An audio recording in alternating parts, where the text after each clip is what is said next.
What's up, class? It's the last discussion board video of the semester, and I think we ended off on a good subject. I think it will be something that we can talk about a good amount as a class. Everybody should have good videos on this. I feel like we always have good discussion board videos as a class. I think this may be one that we can talk about a little bit more because we are students, and this all of them have to do with us and our rights and what we can talk about and things we should be able to say, things we can't say, and things outside of school, stuff like that, just like our basic First Amendment rights. But this one is really good. The question was, what should the limits of academic freedom be, if any? Should academic freedom cover racism and sexism, etc., and more things than that? I don't think anybody would write about racism or sexism openly in their paper.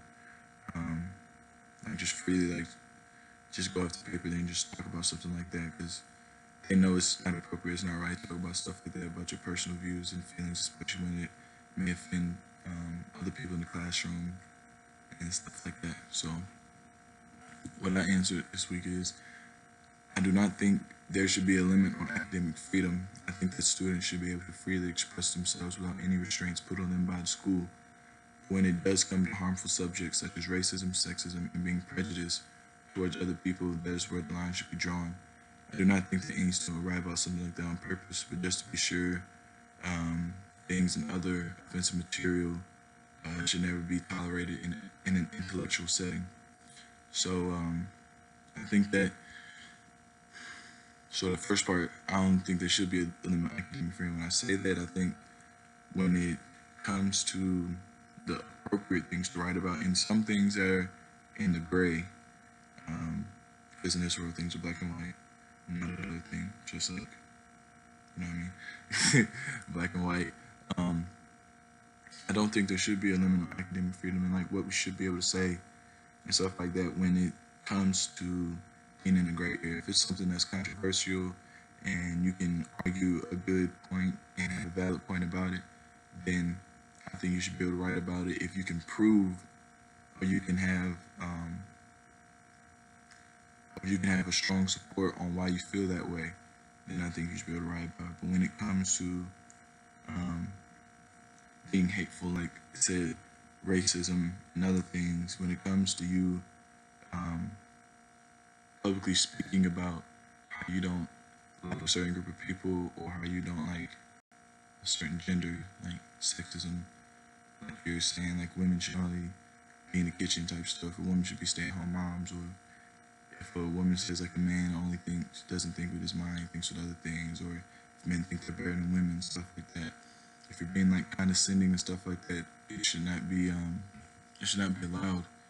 And I've always felt like as a student we've never had the ability to write about anything that we wanted to anyways in the first place, because it's always been well, you have to talk about this subject, and if you like, it's almost like you don't want to step on toes when it comes to like controversial stuff. Like you may see a subject like, dang, I could talk about this, and I can like, but it may be maybe like a little controversial. It may not be in line with what everybody else thinks, or it may not.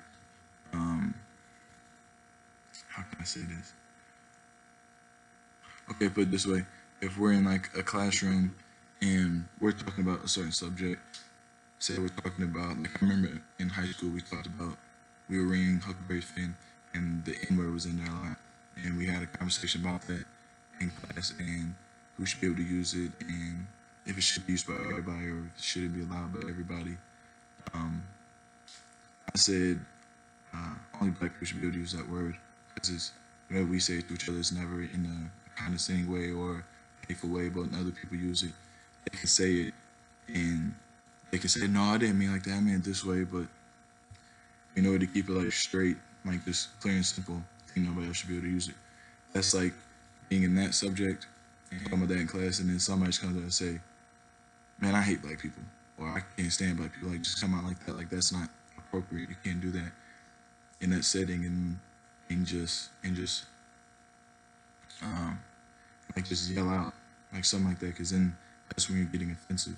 Because when we were talking about the use of the N word and everything, it was a it was a structured like class discussion. Like it wasn't an argument with anybody.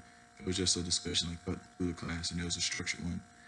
And so it was like almost like for academic purposes, so to say.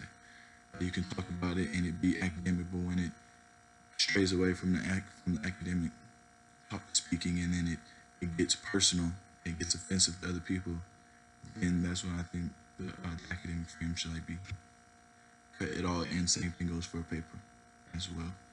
Um, Going from defending, say like gay rights, if you're defending, um, say, the play devil's advocate, say like you're saying like um, you don't like the LGBTQ community, and you're saying that in the paper, you're giving like um, data and support from other people that have reasons why they don't, and it's scholarly journals and everything, and then you just roll off your paper and say, I hate the LGBT community and everything they stand for, and all this other stuff that's not appropriate. Like then you're getting personal, so not how your personal feelings are towards a group of people. So that's why I feel on that, and I think this is a good way to end the semester. Glad to watch all your guys' videos and read your discussion boards and all the ways you feel about First Amendment rights, and I hope you guys all continue to feel that way as we get older and stick to that. You guys have a good rest of your year.